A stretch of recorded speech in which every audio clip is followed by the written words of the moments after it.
Shalom jemaat Tuhan yang terkasih. Hari ini di akhir pekan ini kita bersyukur karena kita boleh bersama-sama merenungkan kebenaran firman Tuhan. Saya berdoa firman Tuhan yang akan kita renungkan ini membuat kita semakin lagi menyala di dalam Tuhan, sehingga kita boleh menyambut akhir pekan ini, mempersiapkan hati kita untuk masuk di dalam ibadah minggu besok dengan sukacita dan damai sejahtera yang daripada Tuhan.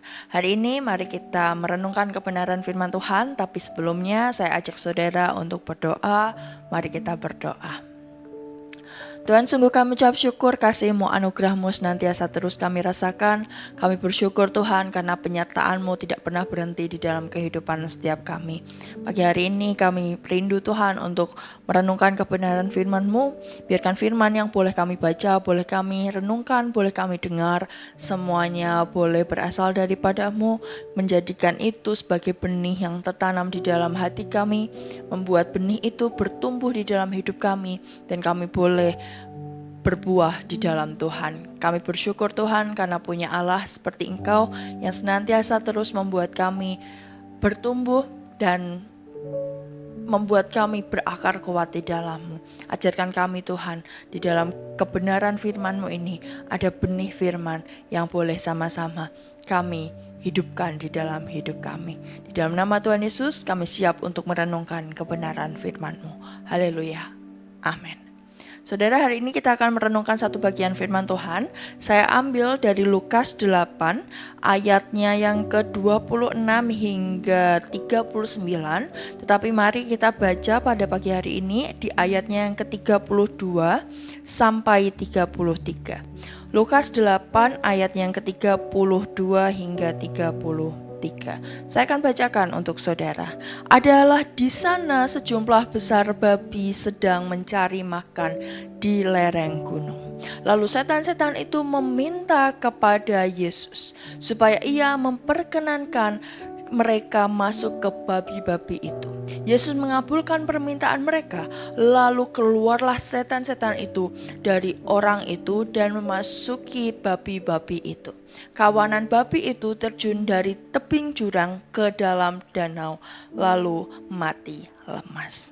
Saudara, ketika kita membaca firman Tuhan ini, saya yakin dan percaya kita tidak asing lagi dengan perikop yang kita baca, yaitu Yesus mengusir roh jahat dari orang Gerasa.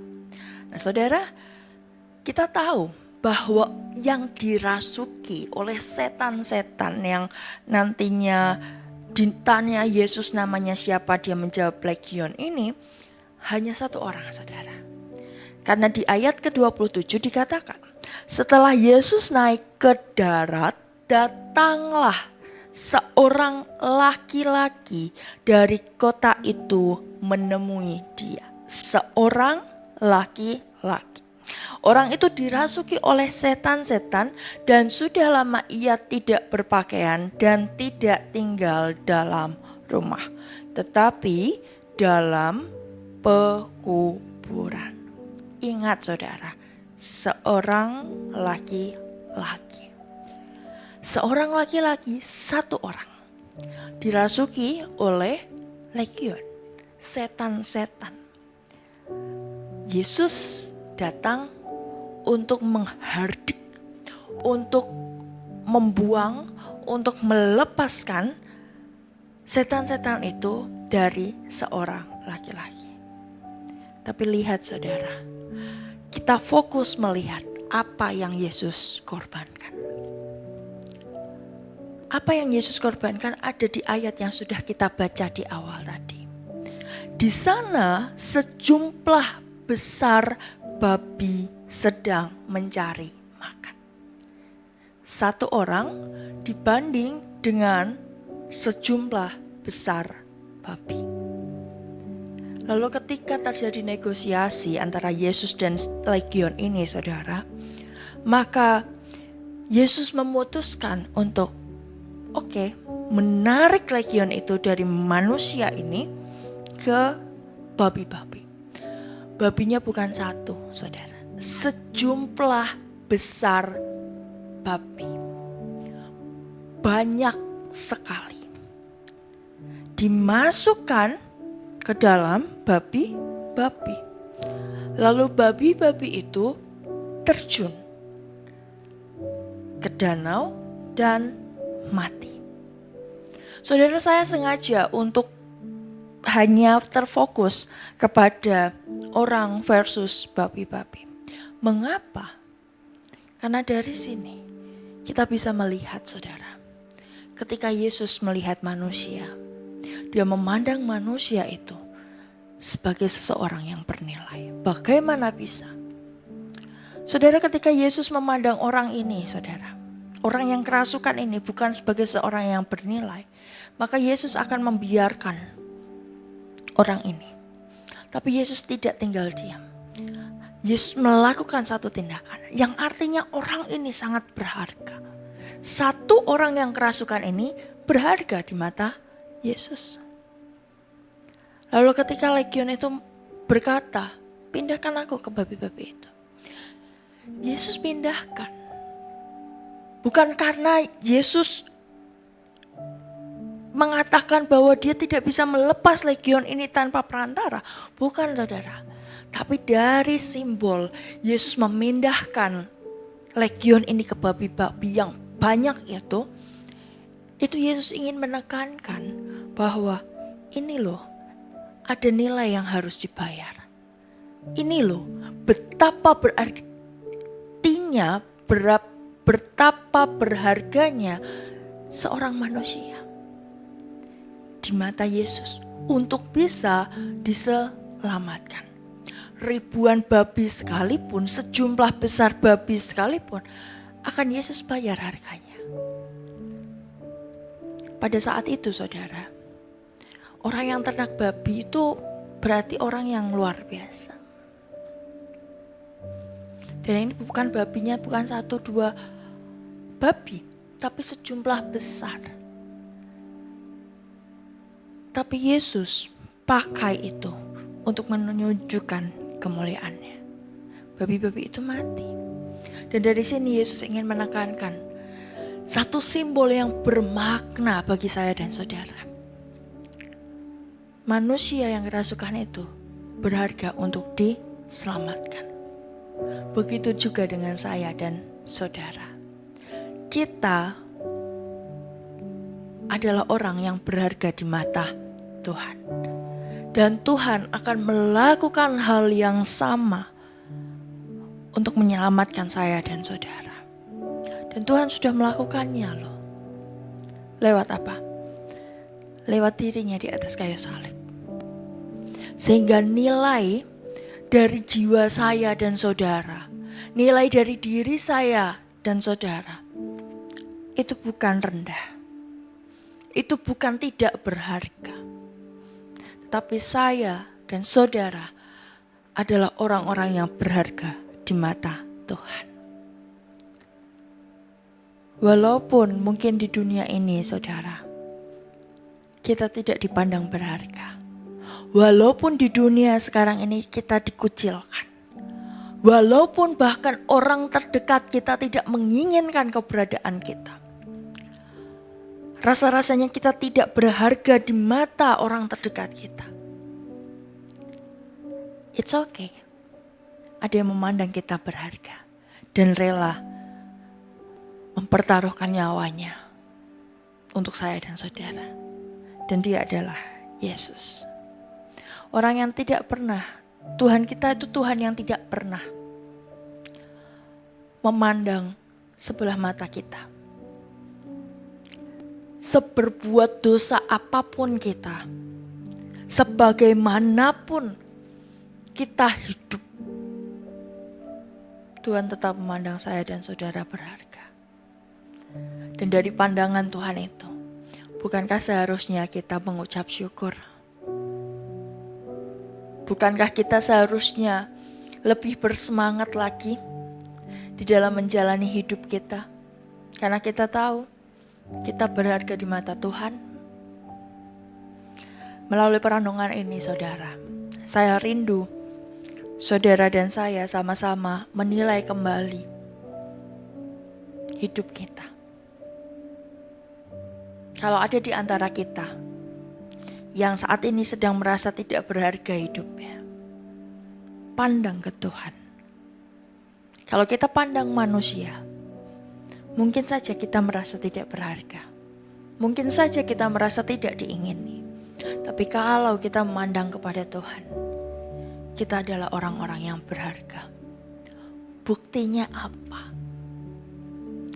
Sampai sekarang kita masih merenungkan firman ini, berada saat ini, mendengarkan renungan ini. Berapa banyak masalah yang sudah kita lalui, berapa banyak hal-hal yang sudah kita lewati. Tapi buktinya apa? Kita masih di sini, di dalam penyertaan Tuhan. Kita masih diberi kekuatan. Kita masih diberi nafas kehidupan. Kita masih diberi kesempatan untuk menyelesaikan segala permasalahan. Dan bukankah itu artinya kita berharga di mata Tuhan? Sama seperti Tuhan menyelamatkan satu orang yang kerasukan dan mengorbankan sejumlah besar babi-babi. Begitu juga nilai kita di mata Tuhan.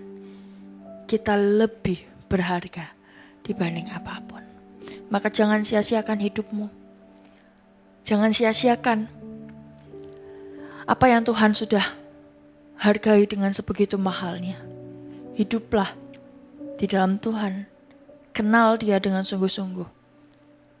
Sampai kita bisa mengucap syukur atas harga yang sudah Dia berikan kepada saya dan saudara. Mari refleksikan ini, renungkan ini. Buat kita menjadi pribadi-pribadi, orang-orang yang tahu nilai kita bukan lagi di pandangan mata manusia. Karena nilainya bisa murah dan rendah saudara kalau di mata manusia. Tapi kalau di mata Tuhan, nilainya selalu tinggi. Karena kita sangat dihargai oleh Tuhan. Kita sangat bernilai di hadapan Tuhan. Mari kita akhiri AMD kita. Kita menikmati akhir pekan ini dengan cara memandang hidup kita yang baru. Kita melihat hidup kita sebagai orang-orang yang berharga di mata Tuhan. Kita akan akhiri, kita akan tutup di dalam doa. Mari kita berdoa. Tuhan, kami percaya firman-Mu pada pagi hari ini mengingatkan setiap kami bahwa kami adalah orang-orang yang berharga di mata-Mu. Ajarkan kami Tuhan untuk boleh mengenal nilai dari hidup kami karena kami dikasihi oleh Engkau. Ajarkan kami untuk boleh menikmati hidup kami dengan ucapan syukur sebab kami berharga di mata-Mu. Ajarkan kami untuk boleh berlaku benar, hidup di dalam kebenaran firman-Mu. Karena kami orang-orang yang Engkau pilih, orang-orang yang Engkau kasihi, orang-orang yang bernilai di mata-Mu. Terima kasih Tuhan, buat kami mengerti akan kebenaran firman-Mu ini. Dan Tuhan, kami berdoa untuk setiap pekerjaan kami, apapun yang kami kerjakan di dalam Tuhan, untuk setiap pekerjaan kami, Tuhan yang urapi dan Tuhan yang berkati. Sehingga apapun itu Tuhan buat berhasil. Tuhan boleh membuat kami merasakan ada cinta-Mu yang menyertai langkah kaki kami. Dan membuat kami mengerti ada kebenaran yang boleh kami hidupkan di dalam pekerjaan kami, studi kami, maupun rumah tangga kami. Kau juga memberkati setiap kami yang mengalami kelemahan tubuh. Kiranya Tuhan yang memulihkan kami dengan bilur-bilur-Mu. Terima kasih Tuhan, terima kasih. Engkau berkati gereja kami, Engkau berkati bangsa kami. Biarkan hanya kebenaran firman-Mu sajalah yang boleh menuntun langkah kaki kami. Terima kasih Tuhan. Jadilah kehendak-Mu atas kehidupan setiap kami, buat kami mengerti akan kebenaran firman-Mu. Kasih karunia, anugerah dan damai sejahtera terus menyertai setiap kita dari dulu, sekarang, hingga selama-lamanya. Tuhan memberkati Engkau dan melindungi Engkau. Tuhan menghadapkan wajahnya kepadamu dan memberi Engkau kasih karunia. Tuhan menghadapkan wajahnya kepadamu dan memberi engkau damai sejahtera. Di dalam nama Tuhan Yesus. Haleluya. Amin. Saudara, hari ini kita boleh bersama-sama merenungkan kebenaran firman Tuhan. Hargai diri kita dengan nilai yang sangat berharga. Lakukan yang benar di hadapan Tuhan, karena kita berharga di matanya. Tuhan memberkati saudara. Selamat berakhir pekan, melakukan aktivitas dengan orang-orang yang kita kasihi. Jam 10 nanti saudara, saya undang oma opa untuk datang ke gereja ini. Mari bersekutu bersama di dalam ibadah senior. Tuhan memberkati saudara. You are blessed.